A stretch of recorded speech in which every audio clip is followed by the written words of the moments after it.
So, hi everyone, welcome back to the next episode podcast of Leading with Gen AI. Rob's here, Geoff's here, and I'm here. I'm Pat.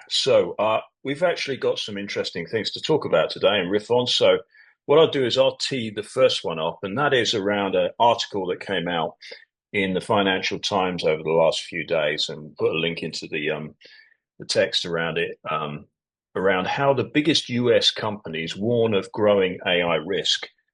And what they're actually saying is that a lot of them are actually worried about the impact on the business model, the impact from competitors. They're also concerned about the impact on, deep fakes and all this kind of stuff as well, impacting liabilities on their business.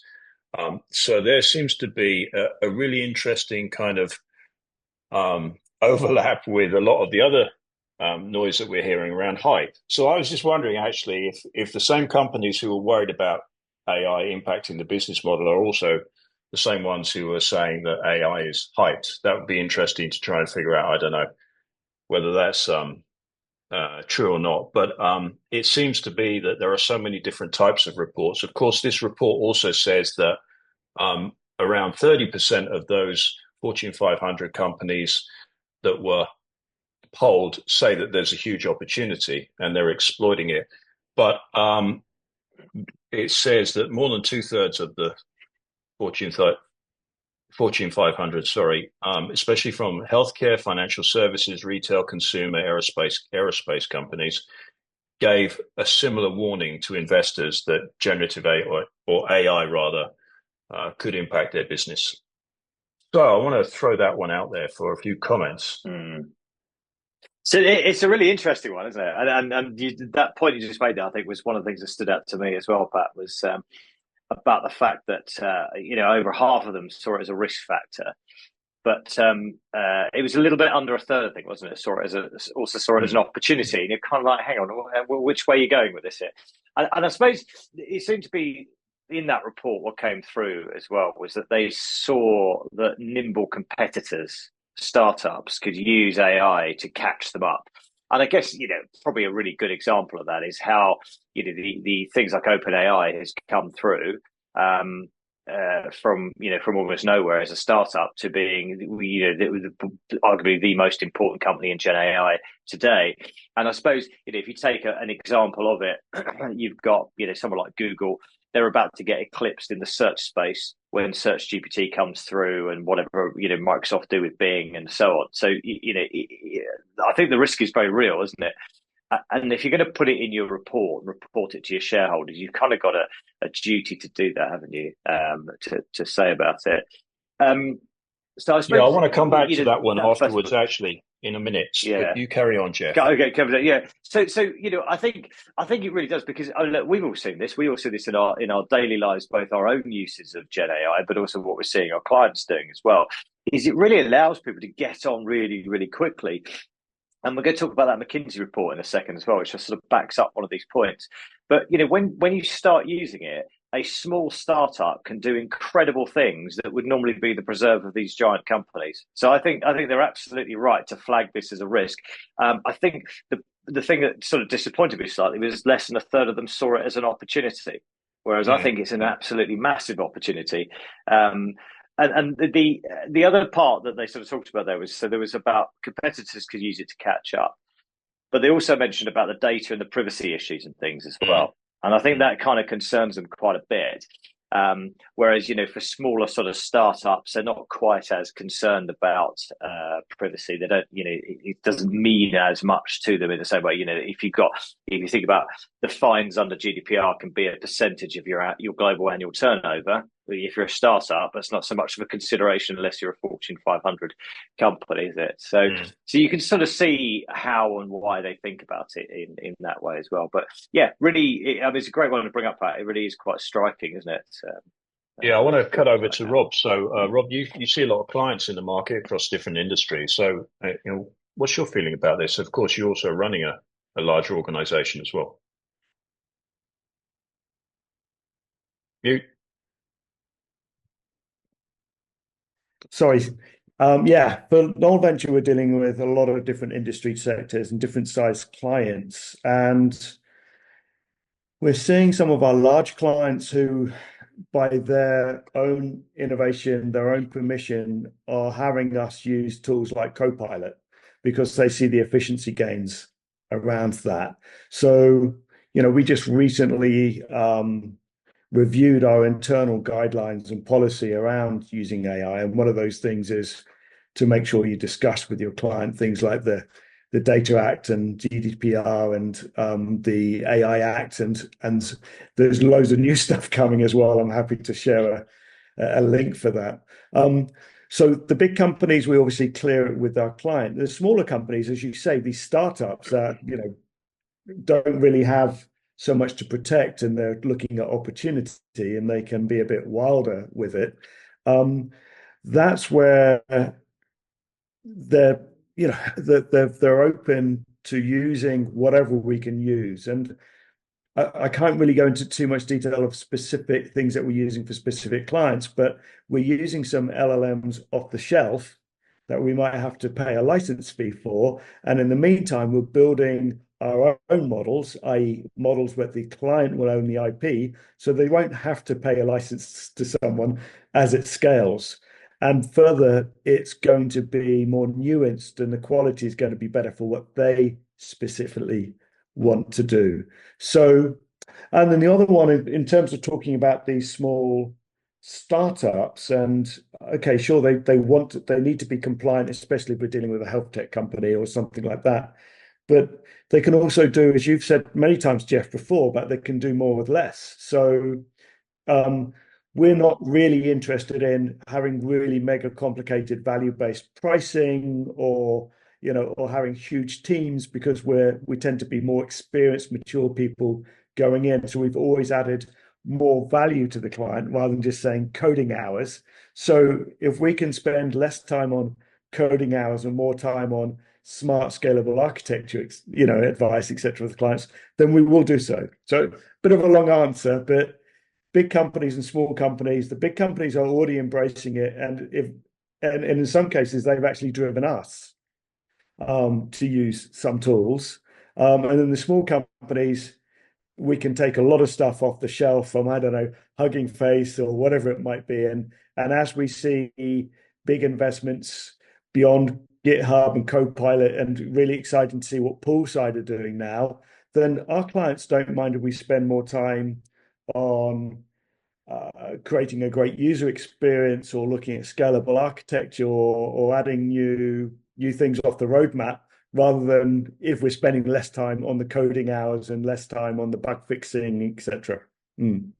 Yeah, and something I thought directly related to this was really interesting. There's a McKinsey report that came out a couple of weeks ago, which they titled "GenAI's Next Inflection Point." And what's really interesting is that they basically found that, and this really flies straight in the face of this whole thing about the Fortune 500 saying about the risk of AI, where they're basically saying, I think it was like 90+% of employees in this survey are saying they use GenAI at work.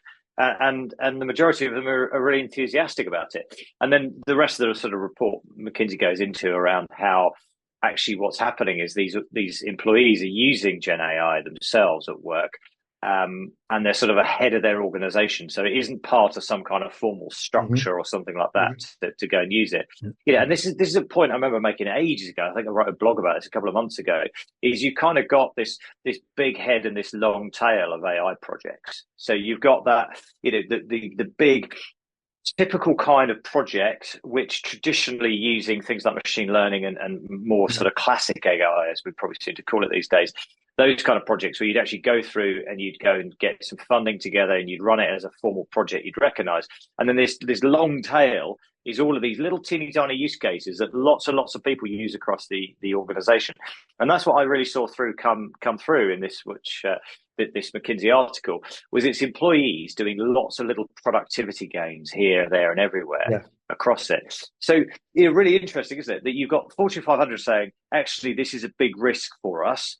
But actually, what they probably don't realize is you've got this shadow AI going on in their organizations, where employees are off and running with it already. And I think if you can bring those two together, that risk is going to drop quite considerably. And then the risk, and I think Pat, this is the point you want to talk about, was about this data and privacy risk side of it as well. Because what you've got to do is if you do nothing and just allow it to keep on going, you're going to have a problem because people are going to be using the wrong AI tools in the wrong way with customer data and so on, and confidential intellectual property of your organization. So you need to get some kind of guardrails around it. And you know, I've long argued, and I always advise clients, what you've got to do here is set your guardrails in place, define your policies, get an AI acceptable use policy in place, and then allow your staff to get off and running and trust them to go and use it in the right way on the right kinds of use cases. And then make sure that you bring everybody back together by having some kind of AI user group where they share all these best practice and they share all the knowledge and all the great things that they're doing with the tech that then helps other people learn more ways to do it. Then the whole thing really takes off, really snowballs. And, you know, the next thing, you are now acting like one of these nimble startups that you're worried about using AI to catch you up. And on that note, you know, those do's and don'ts, you know, because it has to be very clear, like the do's and don'ts of what people can do. They also need to be challenged because stuff is changing, you know, not just the regulations changing, but the tools are changing. So you can say, do use this tool for this, don't use this tool for that. And what I mean, I'll give a concrete example. So you don't put in personal information, you don't put in passwords, you know, that sort of thing. But then you need to tell people what you can put in as well. So it's okay to I'm just going to challenge past that, Rob. Yeah. Passwords, 100%. Completely agree with that. Personal information, I think is really interesting because I've been doing quite a bit of work with some law firms recently around how you could speed up the process of producing things for clients. And in order to do that, you've got to put some PII into an LLM. In order to do that. Yeah, sure. How are you going to do personalized medicine if you don't put personal information in? Yeah, exactly. Yeah. But you know, I haven't looked at that particular use case. But for the law firms, you know, they'll want to, you know, it's a classic GenAI NLP type use case where you're going to bring together a series of reports you've received about, you know, a property transaction, for example, and there's personally identified information in there. What you want to do is use GenAI to summarize the bits you need to then put that all together into a report on a lease, a report on a property or something like that. You've just completed where I was trying to go with this, which is when we do the do's and don'ts, you're going to find contradictions. And you need to be able to challenge those contradictions. And you've just done that. It's like one of the things I just said, don't put in personal information. He said, but then you're going to restricting yourself for the whole objective of what you might be trying to achieve. So you've got to encourage the big companies to be able to challenge one another, rather than often in small companies you can do that. The big companies, you just do what you're told, and then you can't move on. Yeah. No, I agree with that. And I think what you've got to do, and this is the point you made as well on this, Rob, is you've got to say these are the tools you can use for it. Yeah. So, you know, I've done quite a lot of research into this with the law firms, and you know, ChatGPT, you can't really, unless you've got a very premium license, the enterprise license, you can't be sure exactly where all that data is being processed. I am super impressed with Microsoft and what they've done around all the GDPR, you know, and you know, if you are a European customer, an EU customer, they will 100% guarantee that if you use their Copilot service, which is, you know, effectively ChatGPT with a Microsoft badge on it, if you use their Copilot service, and I mean by this Copilot Web and Copilot for 365, then that will not cross the European data boundary and it will stay in Europe somewhere. So you've got that assurance that's in there. You know, you look at what they've done, you know, for UK, which is outside of the EU data boundary. It may go to other regions, but you know, there's provisions in place for which other regions it might go to. You can also sign up to, there's a service within M365 where you can guarantee where it sits and which region it sits in, so that it never leaves those particular ones, and so on. And so Microsoft's done an enormous amount of work recognizing that they've got these enterprise customers. So I think you can actually, coming around to the point you're making here, Rob, that you can define, these are the types of use cases, this is the type of information that we've got, and these are the tools that we're going to use, and actually do that in a secure fashion that protects client information, protects your own company information as well. I don't want to. Speaking of colleagues, I think we've done a good job for a small firm at this point to put our guidelines together. But one of the things was don't make HR decisions was one of the things that was put in as a suggestion. And I know that what I want to do with one of these next podcasts is bring in another Geoff with a J to talk about the great work he's doing on AI and HR. So sure, you might not make a decision through ChatGPT, but you're going to have to enter data, and there's a lot of stuff you can do around HR. So we're maturing the do's and don'ts within our organizations. I hate to think how further that goes in the law firms that you're working with. Yeah. Yeah. But I mean, the great thing is you've got various different forms of responsible AI frameworks. Here in the UK, we've got, the UK government has actually put forward a very useful white paper that's got a framework as in there. That has actually been picked up by the Law Society and the Solicitors Regulation Authority here in the UK. So that gives you a governance framework so that you can then assess against all these things like transparency and data security and privacy and so on. You can then assess each one of those. I think there's 5 in the UK government framework. You can assess against each one of those. Here's where we're going to do it. This is how we're going to protect against it. This is what we're going to do. This is what we're not going to do. So, for some of the smaller law firms I work with, one of the things through discussion with them is they're in complete agreement. They're very happy to have a statement in their AI policy that they're not going to use it to make decisions about who is and isn't going to be a client. Yeah. So, and you then mandate that this is what we shall not use the tools for. You can then expose that publicly to your clients as well. So then they can see how you're going to use AI.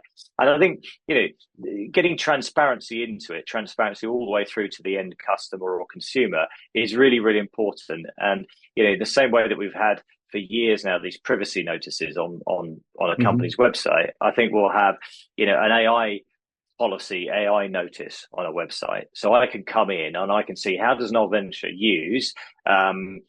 What are you going to use it for? And in there, it will quite clearly say we will use it for these purposes, Geoff. We're not going to use it for these purposes. And you got the transparency there.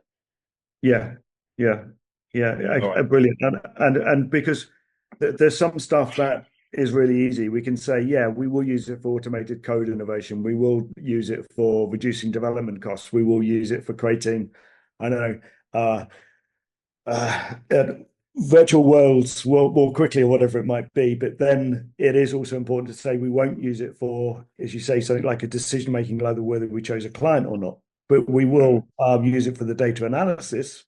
It'll give us informed, so we can make an informed decision. But it's still a human making that decision. Yeah, absolutely. Yeah. I want to just come back and tie off this discussion about these 2 surveys. So I think we're actually also comparing apples and oranges, because if the Financial Times survey was done by a research platform that tracks public disclosures of large businesses, but then of course the McKinsey one was much more probably focused on line of business people. But again, there's probably some overlap in terms of the organizations they're talking to. But I think regarding the FT one, the disclosure that they see a huge, 70% or whatever, see a huge risk of AI.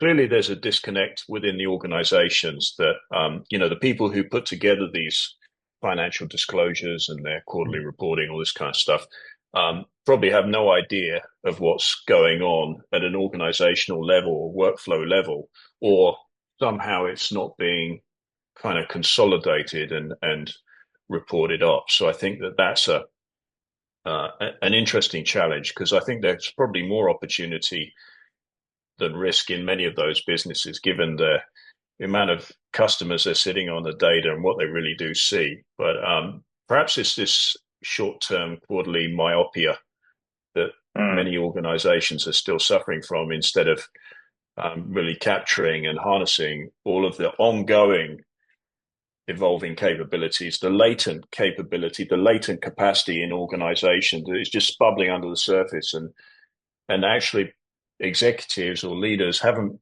figured out or haven't been trained yet in terms of how to recognize that and how to apply that to growth strategies and things like that. So I think there's a lot of opportunity there.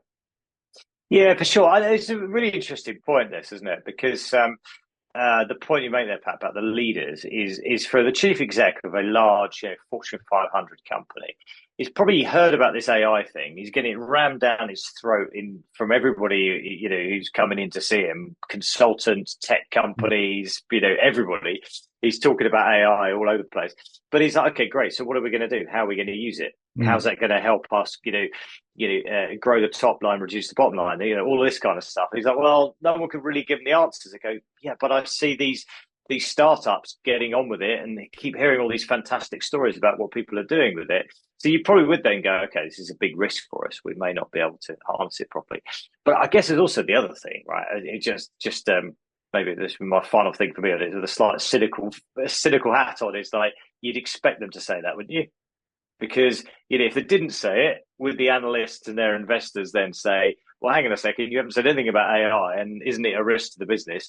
So isn't it all better just to make sure you put it out there in your annual report or a statement that it's definitely, it's like the old thing about whenever you're running a project, when you start forming the project RAID slog, there's always some standard stuff you're going to put in there, isn't there, about, we may run out of funding on the project. We may come up against these technical issues, that kind of stuff. So it's always like you got to have it in there.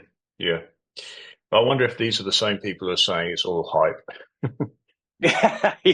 Well, and I also wonder what was the motivation? How was this survey done, and what was their motivation? Because I think on the positive side, you had in that article that you shared, the FD article that you shared, Pat. They're talking about like a pharma company, for example, talking about faster specimen processing, insurance companies talking about quicker claims analysis, that sort of stuff. Are they saying that because they're trying to keep their share price up and attract some investment? And those like the Disneys and the Netflix and stuff saying there's a risk, is that not because of AI, but because they might know that their profit warning is going to be coming out soon, and so they're just looking for a vehicle to blame. Much to ponder, much opportunity for people to exploit and to maybe try and help some of these leaders manage their risks. So, hey, next up, actually, we were going to start talking about energy consumption, and it's a pretty big subject. The more we ramp up our usage of generative AI, especially not just as a individual level, smaller companies, but this massive kind of utilization of it as consumers and across bigger companies as well. It's driving up the energy, the water costs. Everyone's building out more data centers, and of course, then they're having to go and negotiate bigger power deals and all of this kind of thing. Rob, I think you've got some thoughts on this. Yeah, I'm not going to quote any numbers. I've seen a lot of numbers lately, and we can put some links to that maybe. But the amount of energy that's being used, the amount of water that's being used, feels quite shocking when I think of it for myself. If I'm, what was I doing today? Experimenting with some GPTs for Excel, for example, Copilot, and I was thinking, is it worth it? But then the flip side of that. A friend who I'm speaking to tomorrow shared, who has a company that's doing AI for manufacturing, commented publicly back when I was asking about this, is the massive savings that they are having around reduced scrap and reduced energy uses because of AI. So the models themselves might take a lot of energy, then they take less energy to run the models. But then what is it they're actually solving? Is it just because I'm trying to save some time on an Excel sheet? That's a bit different to if I'm improving the manufacturing efficiency, or I'm recycling or something like that. So again, it's quite a complicated issue. And I've seen some models, obviously, for things like climate change and stuff as well. If that then triggers an informed decision, that human decision we talked about, but an informed decision to actually start setting aside the land for something else, etc., then does it really matter if we've used the equivalent of 3 gasoline cars to run that model for the day? Yeah.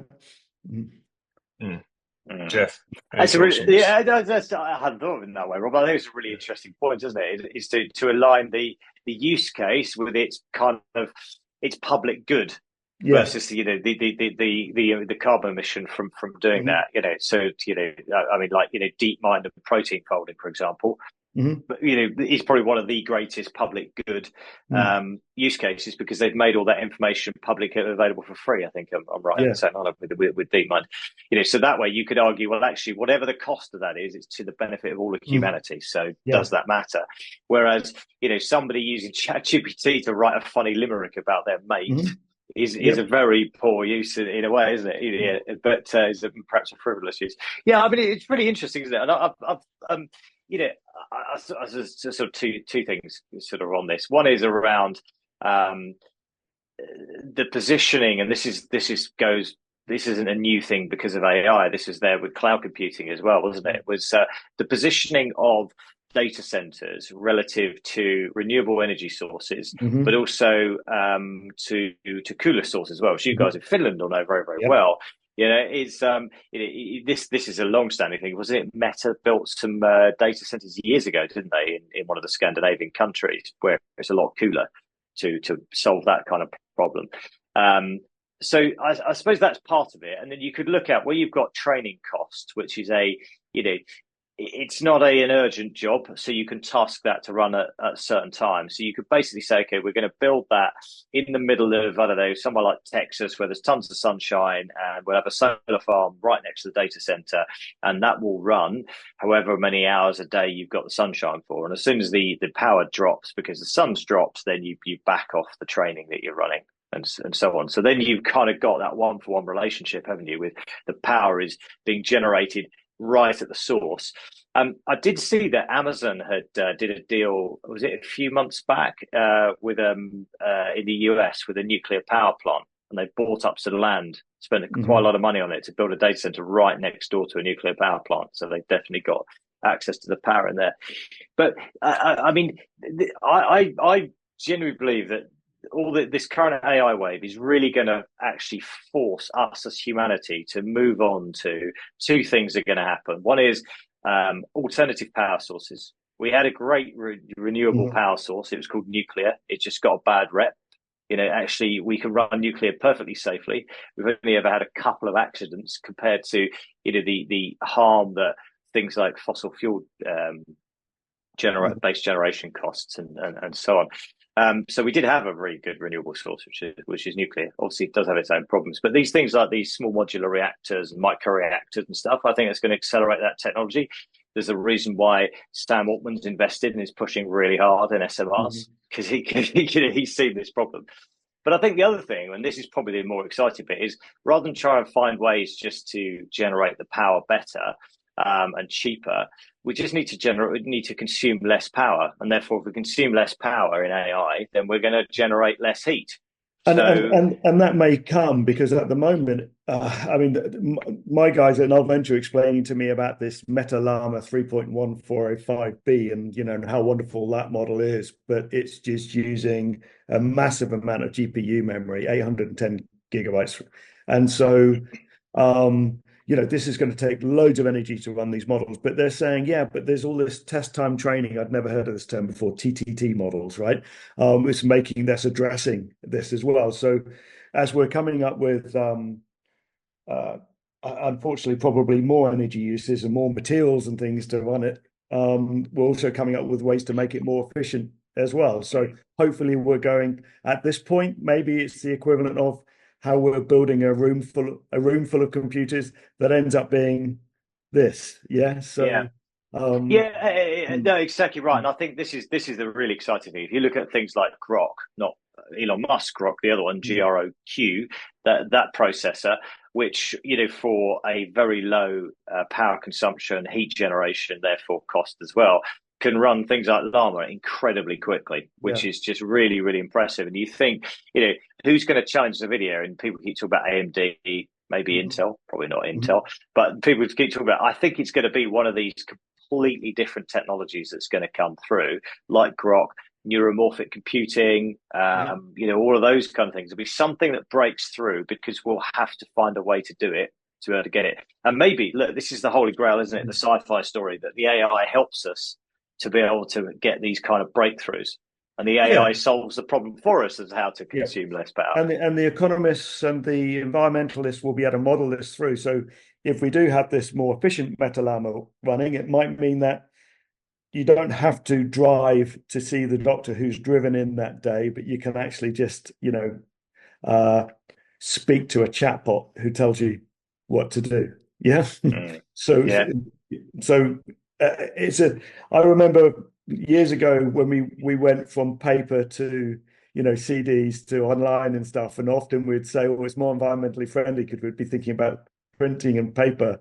I think we're in that printing CD phase at the moment. Yeah, which was worse.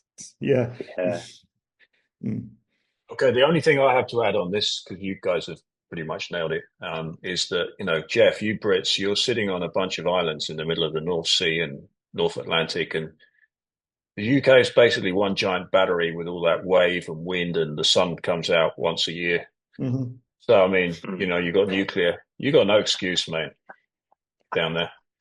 Yeah, I mean, I think look, there's some really interesting experiments which I remember Microsoft was sponsoring. Just probably could be even like a decade ago now, where exactly as you say, with like the wave technology off the Orkney Islands in Scotland, where they get incredible tides around there, and they were looking at wave for power generation. So yeah, absolutely. It's just can it do it at the kind of scale that you need? But and the people have also said, you haven't got the electricity being generated in the right place. So that's where, coming back to this point about positioning of data centers, latency's just become a different thing now anyway, and you don't need the latency. I'm not an expert in this, but I would imagine having a data center in Scotland somewhere is probably the latency's good enough for a ChatGPT GenAI type solution to be able to work on that. It's not like talking about like financial trading where you need ultra low latency solutions and that kind of thing.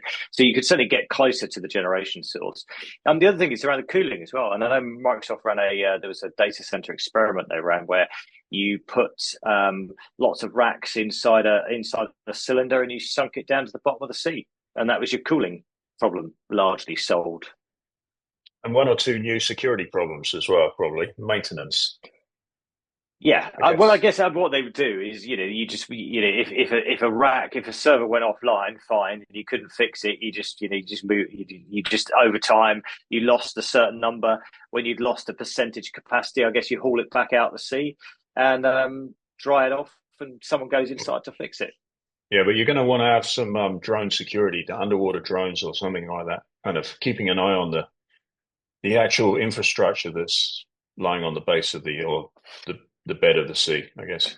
Yeah, for sure. No, 100%. Yeah, you definitely would want that in the same way you do, I suppose, with the underwater communication cable stuff. Yeah. But also, like across the UK, like in many countries, there's loads and loads of disused quarries. And I wonder what then they just basically just sat there with nothing to do. And these things could be incredibly deep, and it's a few degrees Celsius at the bottom, the temperature of the water in these things. And those also tend to be quite close into major urban populations and that kind of stuff as well. So you could easily put data centers into that sort of stuff as well. And then the security problem, to your point there, which is a very good one, but security problem becomes less of an issue because you can control access to the site to stop people from getting in. Yeah, we used to go swimming in those quarries in the last century, I remember. Yeah. So and not worry too much about what was in there. Yeah. Exactly.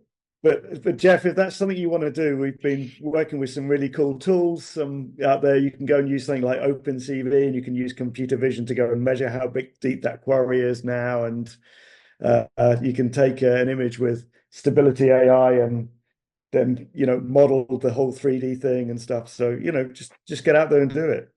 Yeah, exactly. Well, there's a company I know here in my home city of Brighton who I know quite well, and they've got some amazing drone technology they're building, which is around doing 3D simulation of an area, so you can have beyond the visual line of sight drones, which should presumably work underwater as well, because it's about having a digital twin model of an environment, so then the drone knows where it's going, and they got accuracy down to like centimeters and that kind of stuff. So yeah, some very, very clever stuff going on. Cool. Anything else on the docket for you guys? No, I think we've covered quite a bit there, haven't we? There's, I think this go back to that first story, but I think we're going to hear about this all the time, back and forth, and exactly as you said, this kind of hype thing. the old Gartner hype cycles, that where you go into the trough of disillusionment and all of that kind of thing. It sort of feels like there's going to be these stories keep coming through where people go, oh, there's this big risk and there's nothing we can do about it and it's terrible. And then there's going to be more and more use cases, and you're going to have this, these two juxtapositions, juxtaposed, where you've got this thing like the McKinsey survey showing people are just getting on and doing this in big organizations, whether their organization tells them to or not. At the same time, the organization is saying, this is a big risk for us and we don't know how to use it properly. Yeah, I think there's going to be something coming out around measurements and how do you actually get executives to understand really what the potential is, what's going on, and how do you kind of surface all of this latent possibility in your organization. And I think it's going to take a while to actually normalize, I think. So we're going to see this for a while, I think. But then, of course, there's opportunities for a lot of organizations to sneak in and take advantage of some of these organizations that do see a lot of risk or are taking their foot off the gas because they think it's hype or whatever. So great for us anyway. We're in that business. Absolutely. Opportunities for us to help the up and coming scaling businesses, and for both of you to get out there and consult these FTSE 500 companies. Yeah. For sure. I feel like actually I kind of bring this up on far too many of these podcasts around the old cloud story, but there's so many things. It just, history always repeats itself. Yeah. Do you remember the early days open of source cloud? as well, right? Exactly. Open source. There we go. Open source will never work. And everybody said, cloud computing, it's not secure. There's nowhere we'll ever trust our data on it. And now it's the norm. Yeah, and the development team said, but we've been using it for years. Oh, okay. Yeah, exactly. And we're going to keep going back and forth on this whole AI thing for ages until everybody goes, oh, yeah, that's just what we do now. All right. Well, I want to thank everyone for listening in. If you like what you hear, please like and subscribe. Thanks to Rob. Thanks to Geoff. And we'll be back very, very soon, probably next week, with the next episode of Leading with GenAI. So thank you. Thank you, Pat. Thanks, guys.